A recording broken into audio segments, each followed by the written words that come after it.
Lucky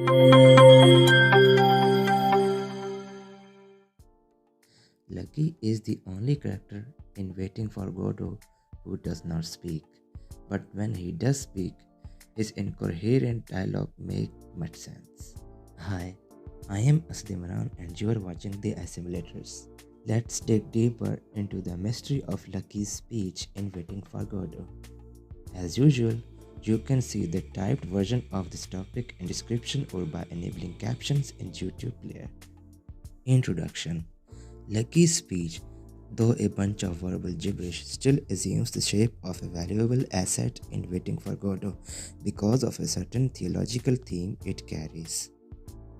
It is worth noting that the speech is delivered by someone who does not speak on usual accounts, and his speech is the result of his quote thinking. End quote. According to Beckett, the threads and themes of the play are being gathered together in this speech. End quote. And there is a reason why has Beckett said so, as this play mainly highlights the absurdity and uncertainty of life. Lucky's incoherent speech throws a spotlight on such senselessness, yet in a structure that makes sense. Before diving deep into the structured exploration of Lucky's speech, it is important for us to know what exactly is spoken by the silent Lucky. What's inside Lucky's speech?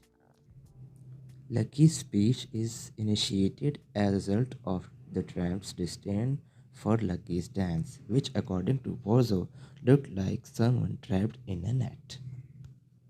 Lucky begins his speech or thinks as Bozo commands him to quote, think big, end quote.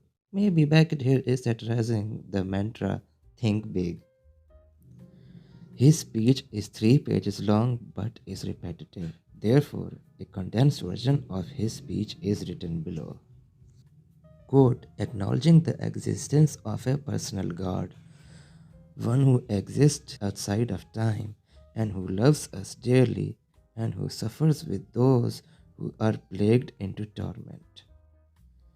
It is established beyond all doubt that man, for reasons unknown, has left his labors abandoned, unfinished. The most repeating words from Lucky's speech are for reasons unknown and time will tell, signaling at the unknown uncertainty of the result of man's action as influenced by God. His rapid firing of words agitates everyone else present on the stage, and his head is snatched under a graphic stage direction to, quote, put an end on his thinking, end quote. Theological significance. The speech, upon its first surface reading, looks like a religious sermon, but it is unlike any religious sermon. The speech hints at the existence of not a God, but a quote, personal God, end quote. What is personal God exactly? According to the interpretations of Lucky's speech at Aulcation, personal God means a God whose authority is derived on an individual level. The speech moves further with the quote, God loves us dearly with some exemptions for reasons unknown. End quote.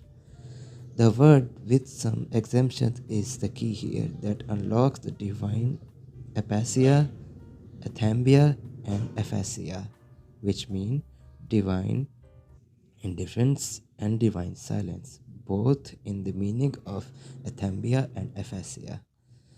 Lucky is indirectly asserting that God is indifferent to the plight or hardships of humanity. Lucky's religious sermon ends with the phrase, quote, time will tell, signifying an uncertain time for either the salvation or damnation of a person. An attack on modern humans and the foreshadowing of a grim future.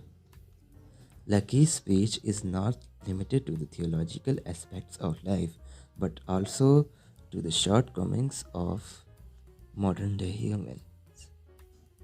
Beckett, through the mouthpiece of Lucky, satirizes the modern human's attempts to make this world a better place, but all of their efforts result in, quote, alimentation and defecation, end quote, with their labors left unfinished. This portion of the speech serves as a satirical allusion to the Enlightenment project as which led to two devastating world wars. The final section of Lucky's incoherently coherent speech serves as a foreshadowing of an apocalyptic world where the running cycle of nature has reached its time and the earth is engulfed in darkness. The imagery of stones and skulls further reinstate the idea of the human extinction. The last word of Lucky's speech is unfinished. On one hand, it explicitly directs at the forcefully unfinished state of Lucky's speech. On the other hand, it gives us hope that even after the epileptic extinction of humanity, someone or something better shall emerge from the rubble and the wheel of life will continue to spin. Conclusion. The incoherently coherent speech of Lucky, in conclusion, not only highlights the theological skepticism but also serves as a caveat for our epileptic demise. His speech begins with pessimism but ends in obscure optimism. Thank you for watching till the end. Subscribe for more educational videos like this one.